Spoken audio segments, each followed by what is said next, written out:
Okay, examining the effects of birth order on personality. And we have Julia M. Rohrer, Boris Egloff, Stefan Schmukle, Department of Psychology, University of Leipzig in Germany. Okay. Give me a second. This study examined the long-standing question of whether a person's position among siblings has a lasting impact on the person's life course. Empirical research on the relationship between birth order and intelligence has convincingly documented the performances on psychometric intelligence tests decline slightly from firstborns to laterborns. By contrast, the search for birth order effects on personality have not yet resulted in conclusive findings. We used data from 3 large national panels from the United States. Looks like a population of 5,240, Great Britain 4,489, and Germany 10,457 to resolve this open research question. This database allowed us to identify even very small effects of the birth order on personality with sufficiently high statistical power to investigate whether effects emerge across different samples. We furthermore used 2 different analytical strategies by comparing siblings with different birth order positions within the same family, within family design, and between different families, the between family design. In our analyses, we confirmed the expected birth order effect on intelligence. We also observed significant decline of a tenth of a standard deviation in self-report intellect with increasingly birth order position. This effect persisted after controlling for objectively measured intelligence. Most important, however, we consistently found no birth order effects on extroversion, emotional stability, agreeableness, conscientiousness, or imagination. On the basis of high statistical power and the consistent results across samples and analytical designs, we must conclude that birth order does not have a lasting effect on broad personality traits outside of the intellectual domain. So, does a person's position among siblings have lasting impact on a person's life course? The question has fascinated both the scientific community and the general public for less than 100 years. In 1874, Francis Galton, the youngest of 9 siblings, analyzed a sample of English scientists to find that firstborns were overrepresented. He suspected that the eldest sons enjoyed special treatment by their parents, allowing them to thrive intellectually. Half a century later, Alfred Adler, the second of 6 children, extended the psychology of birth order to personality traits. From this point of view, firstborns were privileged but also burdened by feelings of excessive responsibility and a fear of dethronement, and were thus prone to high scores on neuroticism. Conversely, we expected laterborns overindulged by their parents to lack social empathy. Since then, empirical research on the relationship between birth order and intelligence is convincingly documented that performances in psychometric intelligence tests decline slightly from firstborns to laterborns, an effect that has been shown repeatedly, and its underlying causes investigated in depth to date. By contrast, the search for birth order effects on personality have resulted in a vast body of inconsistent findings, as documented by reviews in the 1970s and the 1980s. Nearly 70 years after Adler's observations, Frank Sulloway revitalized the scientific debate by proposing his family niche theory of birth order effects in 1996. On the basis of evolutionary considerations, he argued that adapting to divergent roles within the family system reduces competition and facilitates cooperation, potentially enhancing the siblings' fitness, and thus siblings are like Darwin's finches. Birth order reflects disparities in age, size, and power, and should therefore determine the niches that siblings occupy within the family system. These specific adaptations to family dynamics are assumed to translate into stable personality differences between siblings that depend on birth order and can be expressed in terms of the Big 5 personality traits, the standard taxonomy in psychology, consisting of 5 broad dimensions: extroversion, emotional stability, agreeableness, conscientiousness, and openness to experience. According to Sulloway's theory, firstborns are physically superior to their siblings at a young age. are more likely. So the ones that are physically superior to their siblings at a young age are more likely to show dominant behavior and therefore become less agreeable. Laterborns, searching for other ways to assert themselves, tend to rely on social support and become more sociable and thus extroverted. Siblings compete for scarce resources, and parental favor can be a crucial part of survival.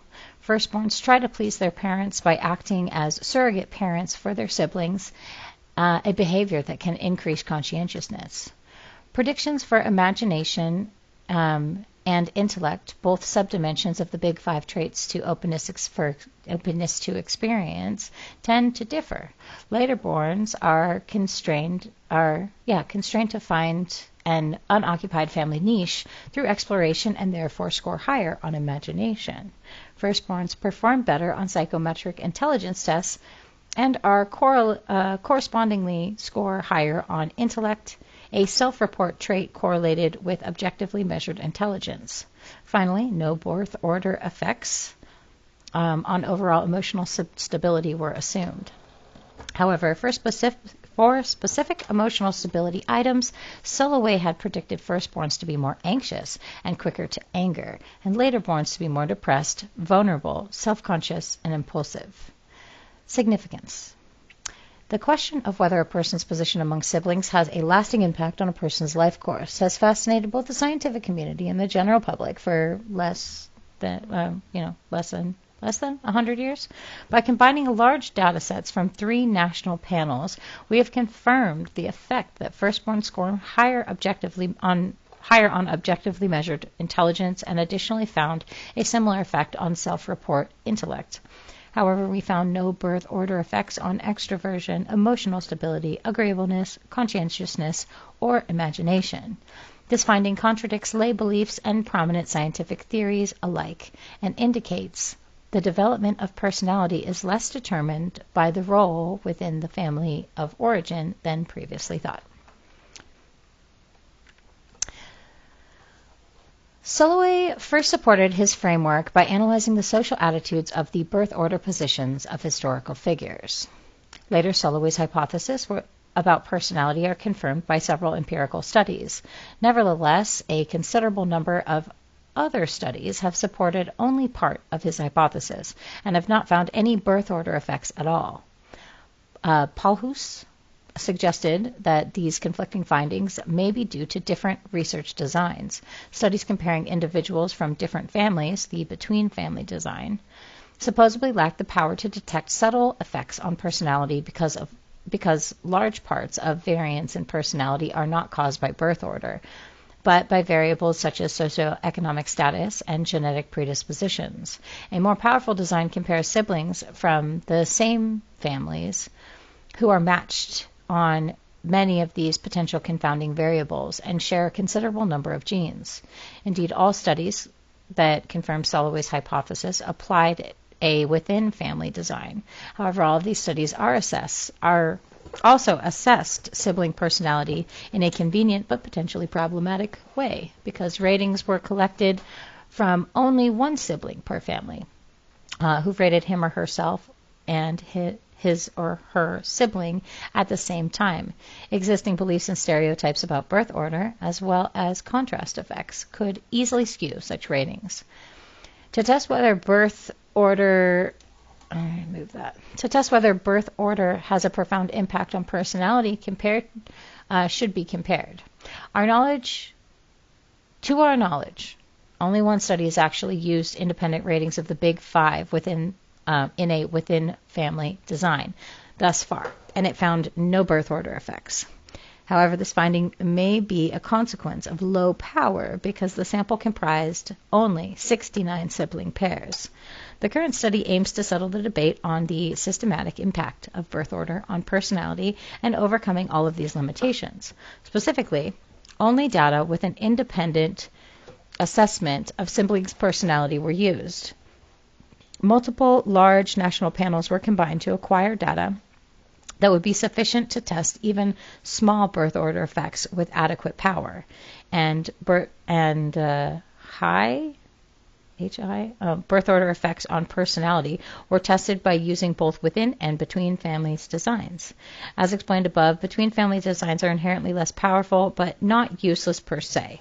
According to the law of large numbers, the results of both analytical approaches should converge with increasing sample size. We therefore expected the results from the between and within family analysis to be consistent. The data came from the National Child Development Study, the NCDS, Great Britain, the National Longitudinal Survey of Youth in 97 cohort, the Socioeconomic Panel, the SESOEP in Germany, and all panels include self-report personality inventories and measures of intelligence. Changes in personality over time become more conscientious with increasing age at 30. Are inherently, is it increasing age 30? No, I think that's just referencing the number 30. Disregard 30, okay? With increasing age are inherently confounded with birth order, a problem that is especially evident in a within families design. Firstborns, of course, always older than their later born siblings, and this fact can cause spurious associations between birth order and personality. To rule out age effects in the NLSY and the SOEP samples, we converted the personality variables into age-adjusted T-scores.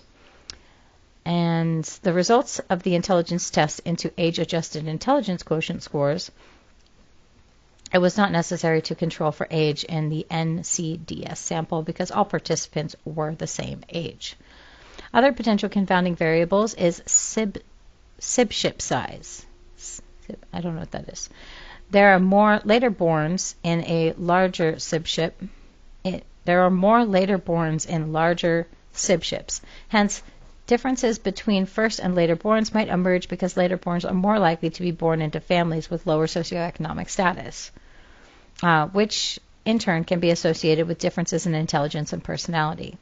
For this reason, we controlled for the effects of sibship size in all between family analysis, because there should be no association between birth order position and parental socioeconomic status. Between what is explained by sibship size, additional control for parental socioeconomic status was deemed unnecessary. Finally, within family analysis did not require statistical control for sibship size because they only compare individuals from the same sibship. Individuals from families with more than 4 siblings are excluded from the analysis because they are made up only a small part of the sample, less than 11%, leading to insufficient power to detect the subtle effects that would have been expected. Between families, this is a population of 17,030, and within families, 3,156. Analyses were performed on non-overlapping samples. We first examined the effects of birth order on intelligence by using between families analysis for each of the 3 panels, as well as in the combined sample. These analyses revealed the expected decline in IQ scores from first to later borns. Both the combined sample and for each separate panel. This birth order effect has also been found in within-family analysis. The observed effect of 1.5 IQ points, roughly, or 10% of the standard deviation, for each increase in birth order position is in line with previous findings. To illustrate the small effect in our between-family samples of sibship of 2, a randomly picked firstborn had a 52% chance of having higher IQ than a randomly picked secondborn. Conversely, a secondborn had a 48% chance of having a higher IQ than the firstborn. The greater effect was more prominent in our within-family sample due to a greater similarity of siblings from the same family.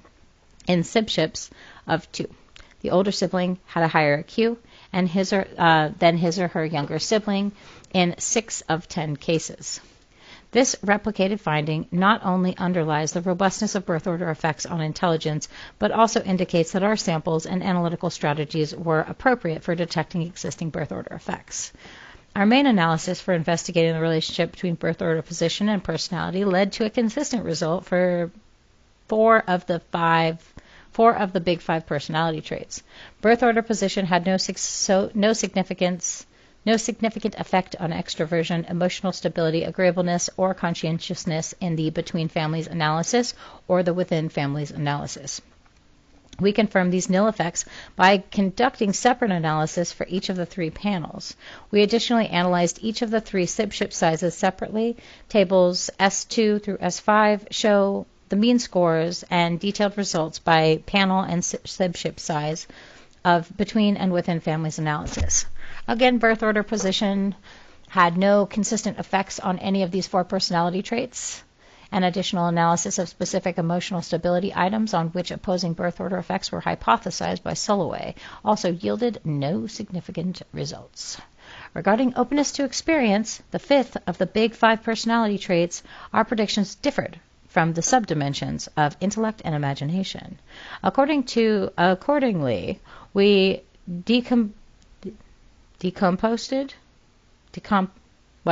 openness into intelligence and imagination in the NCDS and the SOEP.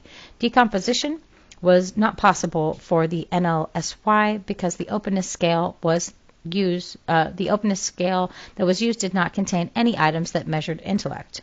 Whereas we observed no birth order effects on imagination, we found significant effects on intellect in both between and within studies analyses. We observed a decline in intellect of 1 T-score, which is like 10% of the standard deviation for each increase in birth order position, an effect that is comparable in magnitude with the IQ effect. As with the consequences of different proportions of intellect items on the openness scales in the 3 samples, the analyses of the global openness to experience scale led to inconsistent results. Our analyses revealed significant effect on openness to experience in the combined between families studied, but the panel specific analyses showed that this effect was mainly driven by the NCDS sample, and this effect was not observable in the NLSY sample at all. The items used to measure intellect, I am quick to understand things, SOEP, and I am someone who is eager for knowledge, can be understood as an indirect measure of self-estimated intelligence. This idea was bolstered by the correlation between IQ scores and intellect in our study. A finding that matches analytical findings on the correlation between self-estimated and objectively measured intelligence. To test whether the birth order effects on self-report intellect merely reflects a difference in IQ scores, we reran the analyses on intellect, this time to include IQ scores as a covariant. This effect on intellect, hold on, let me scroll down, bear with me, slightly decreased in magnitude, but retained its significance, indicating that there is a genuine birth order effect on intellect that goes beyond objectively measured intelligence. Previous research has frequently focused on differences between first and later borns, instead of distinguishing between all birth positions given within a given SIB-ship size. To test the robustness of our results, we recorded birth order to distinguish between first and later borns and reran both the between and within families analyses. The results were in line with the results of our previous analyses. Firstborn scored higher on the intelligence and intellect, but we observed no differences in extroversion, emotional stability, agreeableness, conscientiousness, or imagination.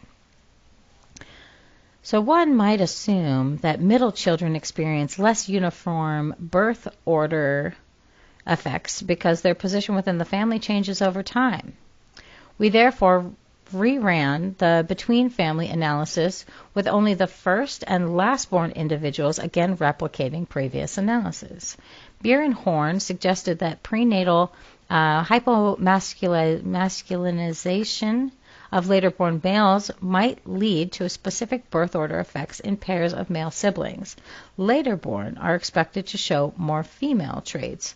To rule out the possibility that mixed or female SIB-ships obscure such effects, we separately analyzed SIB-ships consisting of 2 sisters and 2 brothers. The between family analysis revealed, besides the already identified birth order effects on intelligence and intellect, only one significant effect on the Big Five personality traits. Second-born children in a male sibship of 2 scored higher on conscientiousness than the firstborns, and this effect was not found in the within families analysis and went counter to the predictions made by the family niche theory. We thus found, gotta scroll, beep, beep, beep, beep, beep, no support for the notion that birth order effects on personality could be more visible in male sibships. Finally, following the claim that Healy and Ellis that selecting siblings with an age gap ranging from 1.5 to 5 years provides a better test for birth order effects, we limited our analyses to sibships in which all age gaps between consecutive siblings fell within this range. Even though the sample sizes were still high in comparison with earlier studies, with less than 1,600 individuals in the within family analysis and 5,600 individuals in the between family analysis, we again found effects on only intelligence and openness, the latter completely attributable to the subdimension intellect. All in all, we did not find any effect of birth order on extroversion, emotional stability, agreeableness, conscientiousness, or imagination, a subdimension of openness. There was a small but significant decline in self-report intellect, a second subdimension of openness. An effect of intellect persisted after controlling for IQ scores, indicating that there is a genuine birth order effect on intellect that goes beyond objectively measured intelligence and can be observed in adults. Zajarnik, and Marcus proposed that older siblings profit intellectually from being teachers to their younger siblings, a process that might also account for differences in intellectual self-concept and estimation when... Is that a negative? Okay. And estimation when children internalize their roles as teachers or students. Social comparison among siblings during childhood and adolescence might be another process that specifically contributes to differences in self-estimated intelligence. Individuals may evaluate their own intellectual abilities in relation to their siblings. And this evaluation may lead to favorable outcomes for firstborn children because their developmental advantage. This comparison could cause a stable bias of self-estimations of intelligence, with later firstborn children slightly underestimating and firstborn children slightly overestimating their actual cognitive abilities. These ideas are compatible with the competitive niche partitioning theory within the family, where role differentiations and shared beliefs might lead to birth order effects on self-rated intellect that go beyond objectively measured intelligence. Another interesting issue supporting partially independent determinants of effects on IQ scores and intellect is the finding that increasing sibship size negatively influences only IQ scores, but not intellect. It remains a promising issue for the future research to disentangle common and unique scores that influence self-estimated and objectively measured intelligence within the family system. Our results emerged consistently in all 3 panels included in this study, i.e., example, they were replicated across 3 different nations, across different measures of personality and intelligence, and by assessing individuals in early adulthood. At age 50, NCDS, and across the whole lifespan, the SOEP. Furthermore, results were unaffected by the choice of analytical strategy, emerged consistently in the between and within families analysis, and for both sexes, and were corroborated by the results of several control analyses. On a methodological note, the consistent effects found for intellect demonstrate that not only IQ measures, but brief self-report measures are also generally sensitive to detaching birth order effects, when such effects indeed exist. Thanks to our large sample size, we achieve the power of 95%, which is awesome, with which to detect a mean difference as subtle as 5% of a standard deviation between first and later borns in our between families analysis of personality. Furthermore, post hoc analysis revealed that we achieved a power of less than more than 99%? Oh, less than 99% with which to detect effects in the size of a typical IQ score difference between 1.5 points between the first and later borns. With regard to the high power and consistent pattern of results, we must conclude that the birth order does not have a meaningful and lasting effect on 4 of the 5 of the broad personality domains and only partly on the 5th. Thus, with the exception of intellect, the central predictions of the family niche theory with regard to personality could not only be confirmed by analyses, of course. This general conclusion does not necessarily imply that there is no specific circumstances in which birth order effects outside the intellect domains might emerge. For example, Harris proposed that birth order effects could be visible within the family, but might not affect behavior in relationships outside of this context. Furthermore, birth order might primarily or exclusively affect parts of personality systems that are not accessible to self-insight or that are masked by socially desirable responding in self-reports. This hypothesis can be addressed by using other reports or behavioral observations of personality, both of which were not included in the panel used in our sample. Other research questions include whether birth order effects emerge only in larger sibships, which are now rare, such as the ones that Galton and Adler grew up in. Only when investigated in a more specific personality dimensions, like sensation-seeking or risk-taking, or in different cultures, our analysis were based on data from industrialized nations of the Western world. However, the predictions made by the family niche theory that we tested in the study were not limited to specific contexts and were based on mechanisms that were not restricted to specific cultures. Birth order effects under the constraints named above would call for the refinement of theoretical framework explaining their emergence. To conclude, birth order position seems to have only a very small impact on who we become. Both the already documented effect on objectively measured intelligence and previously unidentified effect of self-report intellect found in the present study were statistically significant but small at 10% of the standard deviation in terms of conventional effect size. Whether these differences among siblings matter at the individual level, despite the average decline in IQ. The second born of the sibling dyad will still be smarter than his or her older siblings in 4 of the 10 cases. It is certainly a subject for further debate. The main message of this article, however, is crystal clear. On the basis of high power and the consistent results found across samples and analyses, it can be concluded that the birth order does not have any meaningful or lasting effect on the broad Big 5 personality traits outside of the intellectual domain. And what is the rest of this? This is methods. I don't know if this is relevant to read. No, this is the methods and materials explaining the sibships, the birth orders, the personality assessment stuff, without, blah, blah, blah. That's it.